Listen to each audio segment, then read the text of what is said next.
देखिए ये जैसा हम हर वेडनेसडे को ब्लॉक दिवस या पब्लिक दरबार लगाते हैं लोगों के ग्रीवियंसेस सुनने के लिए।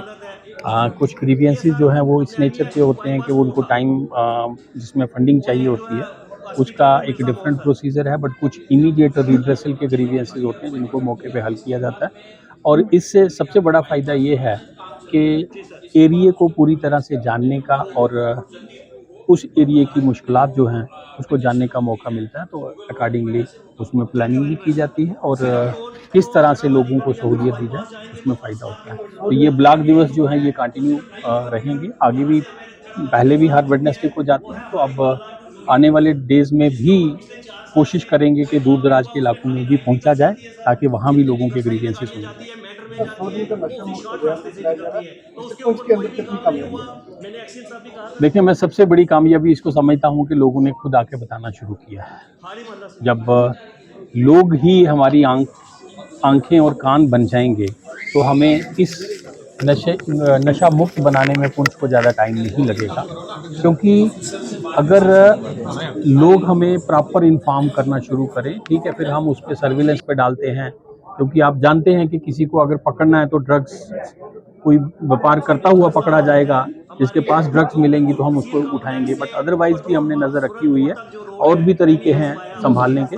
वो सबसे बड़ी कामयाबी ये है कि लोगों ने खुद आके बताना शुरू किया है और जो कंज्यूमर्स हैं वो अपने ट्रीटमेंट के लिए आगे आ रहे हैं। सर, सड़कों के हवाले से क्या कहना चाहेंगे सर? पेट्रोल डीजल की एक अफवाह फैलाई जा रही है, देखिए, मैं आपको बताता हूँ, हमारे पास एलपीजी, पेट्रोल, डीज़ल, इसके साथ-साथ फर्टिलाइज़र्स, फूड ग्रेन्स, जितनी मात्रा में हमारे पास नॉर्मल टाइम में रहते हैं, आज भी उतनी मात्रा में हमारे पास अवेलेबल हैं।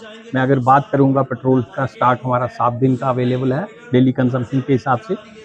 डीज़ल का 5 दिन का अवेलेबल है।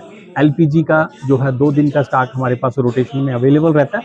वो नॉर्मल टाइम में जो अवेलेबल था आज भी अवेलेबल है, इसलिए पैनिक करने की कोई ज़रूरत नहीं है। सर, एनएच 144 की कंपनी का बड़ा मामला है।